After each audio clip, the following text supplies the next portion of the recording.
देश के प्रधानमंत्री नरेंद्र मोदी तमिलनाडु के तिरुचिरापल्ली के दौरे पर हैं। इस दौरान पीएम मोदी ने भारतीदास विश्वविद्यालय के 38वें दीक्षांत समारोह में शिरकत की। इस दौरान राज्यपाल आर.एन. रवि और सीएम एम.के. स्टालिन भी मौजूद रहे।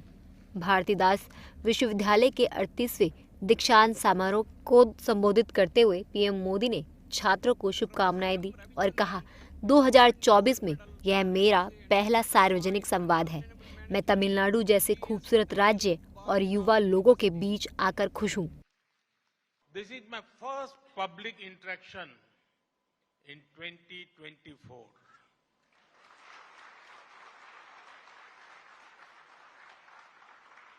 I am happy to be in the beautiful state of Tamil Nadu and among young people.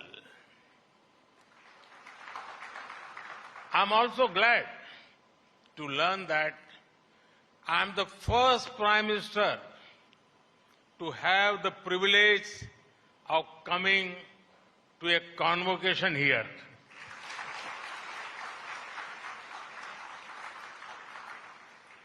I congratulate the graduating students, their parents and teachers on this important occasion. भारतीदास विश्वविद्यालय के 38वें दीक्षांत समारोह में PM Modi ने कहा, भारत ने महत्वपूर्ण व्यवस्थाओं के साथ कई व्यापार समझौते भी किए हैं। ये सौदे हमारे सामान और सेवा के लिए नए बाजार खोलेंगे। वे हमारे युवाओं के लिए अनगिनत नए अवसर भी पैदा करेंगे। India has also sealed a number of trade deals with important economies. These deals will open up new markets for our goods and services. They also create countless new opportunities for our youth. Whether it is strengthening institutions like the G20, fighting climate change, or playing a bigger role in the global supply chain, India is being welcomed as a part of every global solution. In many ways, due to the local and global factors, this is the best time to be young in India. Make the most of this time to make our country to new heights.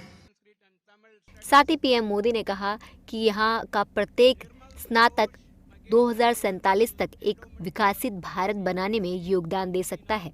मुझे युवा लोगों की क्षमता पर भरोसा है कि वे 2047 के साल को हमारे इतिहास के लिए सबसे महत्वपूर्ण बनाने में योगदान देंगे।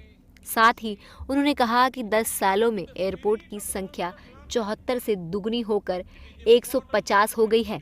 तमिलनाडु में एक जीवंत समुद्र तट है, इसलिए आपको यह जानकर खुशी होगी कि भारत में प्रमुख बंदरगाहों की कुल कार्गो प्रबंधन क्षमता 2014 से दुगनी हो गई है।